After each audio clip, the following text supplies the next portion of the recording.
Hər vaxtınız xeyir. Heç uşağınızla oturub, məsələn, ədalət nədir, xoşbəxtlik nə deməkdir, ya da hətta həyatın mənası nədir kimi mövzular haqqında danışmısınız? Bilirəm, ilk baxışdan çox çətin, hətta biraz qorxuducu səslənə bilər. Amma əslində bu düşündüyünüzdən qat-qat asan və çox vacib bir şeydir. Elə bugün gəlin birlikdə uşaqlara fəlsəfəni necə sevdirə biləcəyimizə baxaq. Deməli, bütün bu hekayə əslində çox sadə bir şeydən, bir kitabın üz qabığından başladı. Amma baxanda görürsən ki, bu elə-belə bir şəkil deyil. Bu, sanki bir atanın öz oğladına verdiyi böyük bir söz, bir vəddir. Gəlin baxaq görək nədir o. Baxın, bu da həmin kitabın özü. Adına fikir verin, qızıma fəlsəfə öyrədirəm. Çox sadə bir rəsm, amma adı isə həqiqətən çox iddialıdır, elə deyil? Yəni, bu adı oxuyan kimi insanın ağlına dərhal bir sual gəlir. Hə, elə əsas sual da budur. Bir uşağa fəlsəfə öyrətmək. Bu nə deməkdir axı?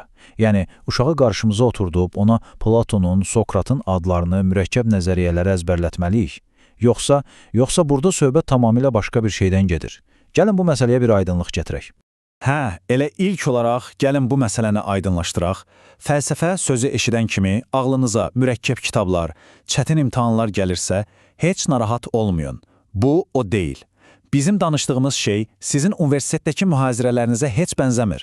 Söhbət tamamilə fərqli, daha canlı, daha səmimi bir prosesdən gedir. Baxın, bu fərqi daha aydın görmək üçün belə düşünək. Bir tərəfdə o bildiyimiz akademik fəlsəfə var. Adlar, tarixlər, mürəkkəb mətnlər, anlaşılmaz terminlər. Amma digər tərəfdə uşaqlar üçün fəlsəfə tamamilə başqa bir aləmdir. Burada məqsəd uşağa nəsə əzbərlətmək deyil. Yox, məqsəd böyük suallar vermək, adi, gündəlik söhbətlər etmək və ən əsası, hazır cavablar tapmaq əvəzinə daha yaxşı, daha dərin suallar verməyi öyrənməkdir. Yaxşı, bəlkə də soruşursunuz ki, bütün bunların nə faydası var? Yəni, bir uşağın o bitib tükənməyən niyə suallarının arxasında nə dayanır? Bax, əsas məsələ də elə budur.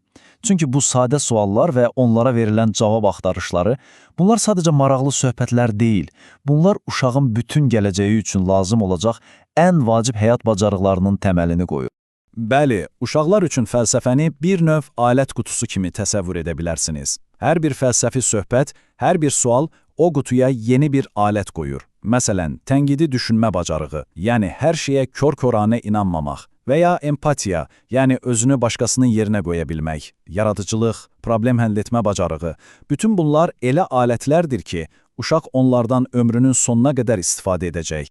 Əslində, çox gözəl bir deyim var. Deyir ki, hər bir uşaq anadan gəlmə filosofdur. Və bu, həqiqətən də belədir.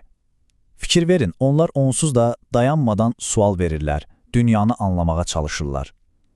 Bizim, yəni böyüklərin vəzifəsi isə onlara yeni bir şey öyrətmək deyil, sadəcə içlərindəki o təbii marağı, o filosofu boğmamaq, əksinə ona yol göstərməkdir. Yaxşı, bu qədər nəzəriyyə bəsdir. Gəlin indi praktikaya keçək. Bütün bu böyük sualları, bu fəlsəfi söhbətləri gündəlik həyatımıza necə daxil edə bilərik? İnanın mənə, bunun üçün xüsusi bir hazırlığa ehtiyac yoxdur. Hər şey düşündüyünüzdən daha asandır. Əslində, hər bir an fəlsəfə üçün bir fürsətdir. Məsələn, uşaqla bir peçenyeni bölüşəndə, ya da axşam balkondan birlikdə ulduzlara baxanda, hətta səhər yuxudan durub gördüyü qəribə bir yuxunu danışanda belə. Bax, bütün bu adi anlar əslində böyük fəlsəfi söhbətlərə açılan bir qapıdır. Gəlin konkret bir misala baxaq. Götürək ədalət anlayışını. Uşağa bunu çox sadə izah etmək olar. Ədalət, hər kəsin ehtiyaca olanı və ya haqq etdiyini almasıdır. İlk baxışdan hər şey aydın və sadədir. Elə deyilmi? Amma əsl fəlsəfə məhz bu nöqtədən sonra bu sadə tərifi şübhə altına alanda başlayır. Məsələn, uşaqdan soruşun, 2 nəfərə bir dənə peçeniya versək, bu ədalətli olarmı? Yəqin ki, hə deyəcək. Yaxşı, bəs sualı biraz dəyişsək, bəs o 2 nəfərdən biri bütün gün ac qalıbsa, digər isə tox olsa, yenə də hərəyə bir peçeniya vermək ədalətlidir. Baxın, necə də adi bir peçeniya bizi bərabərlik, ehtiyac kimi dərin mövzulara gətirib çıxardı. Unutmayın, burada məqsəd düzgün cavabı tapmaq deyil. Məqsəd sualın özü haqqında birlikdə düşünməkdir. Beləliklə, yavaş-yavaş yekunlaşdırsaq, gəlin əsas məsələyə bir daha qaydaq. Unutmayın, bu proses bir dərs deyil, bir imtahan heç deyil. Burada məqsəd uşağa nəsə əzbərlətmək, ona hazır cavablar vermək deyil. Əsl hədəf, əsl məqsəd tamamilə başqa bir şeydir. Və ən vacib olan da budur. məqsəd bütün sualların cavabını tapmaq deyil. Əsla. Əsl məqsəd o sualları birlikdə vermək, o sualların arxasınca birlikdə getmək macərasından həzz almaqdır. Bu, sizin övladınızla birgə çıxdığınız bir kəşf səyahətidir. Burada finiş xətti yoxdur. Ancaq yolun özü var, bir-birinizi dinləmək və dünyanı birlikdə kəşf etmək var.